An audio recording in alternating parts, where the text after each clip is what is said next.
Assalamualaikum warahmatullahi wabarakatuh. Selamat pagi anak-anak, apa kabarnya semua? Alhamdulillah baik ya. Sebelum mulai pembelajaran pada hari ini, alangkah baiknya kita berdoa terlebih dahulu. Berdoa menurut agama dan kepercayaan masing-masing.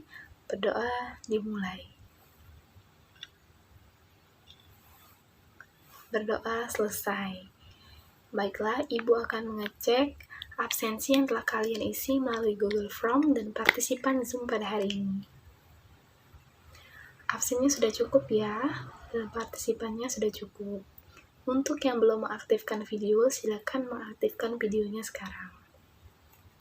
Walaupun kita masih menjalankan pembelajaran secara daring, Ibu harap kalian tetap semangat ya, karena barang siapa yang bersungguh-sungguh, maka dia akan mendapatkan kesuksesan. Dan jangan sia-siakan kesempatan yang kalian miliki saat ini. Sebelum masuk ke materi pada minggu ini, adakah yang ingat apa materi yang kita bahas pada minggu kemarin? Saya, Bu. Silakan Dinda. Kerjasama ekonomi internasional. Ya, betul sekali Dinda. Pada minggu kemarin kita membahas mengenai kerjasama ekonomi internasional. Adapun contoh dari kerjasama ekonomi internasional yaitu kerjasama regional, kerjasama bilateral, kerjasama multilateral, dan kerjasama antarregional. Baiklah, pada hari ini kita akan mempelajari materi mengenai perdagangan internasional. Adapun tujuan pembelajaran pada hari ini yaitu siswa diharapkan dapat mampu menjelaskan pengertian perdagangan internasional, mampu menjelaskan manfaat perdagangan internasional, dan yang terakhir dapat menjelaskan faktor pendorong dan faktor penghambat perdagangan internasional. Nah, Ibu ingin tanya nih, ada yang tahu apa itu perdagangan internasional? Saya, Bu. Silakan Farhan.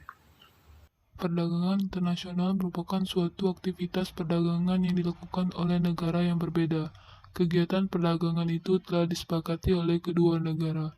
Contoh perdagangan internasional yaitu kegiatan ekspor dan impor. Ya, betul sekali Farhan. Perdagangan internasional merupakan kegiatan perekonomian dan perdagangan yang dilakukan oleh penduduk suatu negara dengan penduduk negara lain atas dasar kesepakatan bersama.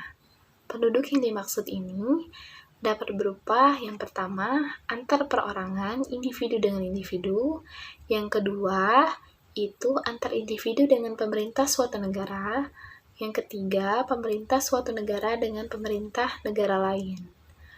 Nah, contoh perdagangan internasional ini, yang pertama itu ekspor, yang kedua impor, yang ketiga barter, yang keempat konsinyasi atau konsimen, yang kelima ada border crossing.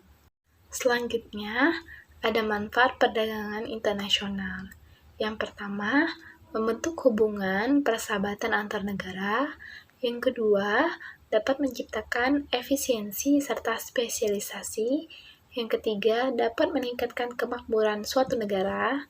Yang keempat, dapat mengurangi pengangguran. Yang kelima, dapat mentransfer ilmu pengetahuan serta teknologi. Yang keenam, dapat menstabilkan harga. Selanjutnya, ada faktor-faktor pendorong perdagangan internasional. Yang pertama, perbedaan sumber daya alam, karena setiap negara memiliki sumber daya alam yang berbeda-beda. Yang kedua, perkembangan ilmu pengetahuan dan teknologi atau iptek. Yang ketiga, terjadinya kelebihan produksi sehingga memerlukan perluasan usaha. Yang keempat, ada warga negara lain memiliki ketertarikan pada suatu produk yang sama pada negara lain. Yang kelima, adanya keinginan untuk menjalin kerjasama dengan negara lain. Yang keenam, ada kemajuan telekomunikasi, informasi, dan transportasi. Yang ketujuh adalah memperluas pasar. Nah, yang terakhir, materi mengenai faktor-faktor penghambat perdagangan internasional. Yang pertama, nilai tukar yang berbeda. Yang kedua, kebijakan ekonomi internasional.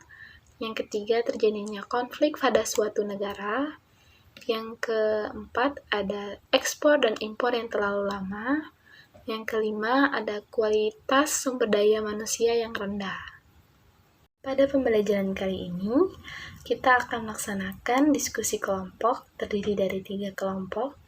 Kelompok pertama akan membahas mengenai manfaat perdagangan internasional. Kelompok kedua akan membahas faktor pendorong perdagangan internasional. Dan kelompok ketiga akan membahas mengenai faktor penghambat perdagangan internasional.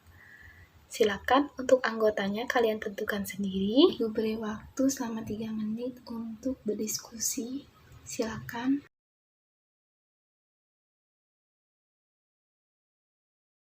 Baik, sudah 3 menit.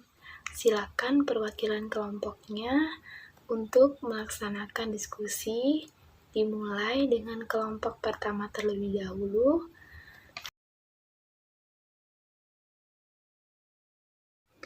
Baiklah anak-anak, diskusi telah berakhir. Presentasi kalian lakukan pada hari ini sudah cukup baik dilihat dari aktivitas, diskusi, serta presentasi.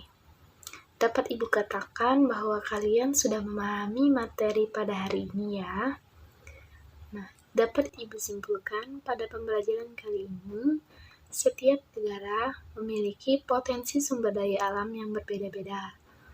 Oleh karena itu, untuk memenuhi kebutuhan suatu negara, dilakukanlah perdagangan internasional ini.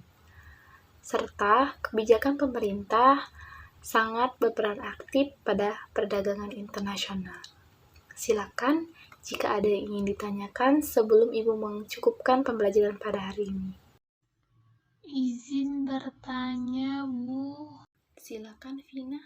Izin bertanya, Bu, apa tujuan perdagangan internasional? Pertanyaannya bagus, Vina. Jadi, tujuan utama dari perdagangan internasional ini yaitu untuk meningkatkan gross domestic product atau GDP.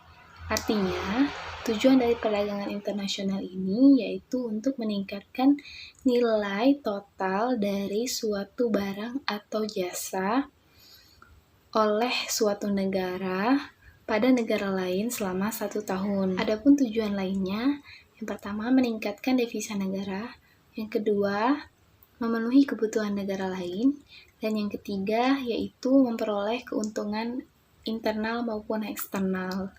Jika ingin lebih memahami mengenai hal ini, bisa dicari referensi di buku ataupun di Google atau sumber-sumber lain yang terkait dengan perdagangan internasional. Apa sudah mengerti, Vina? Baik, sudah. Pelajaran sudah habis.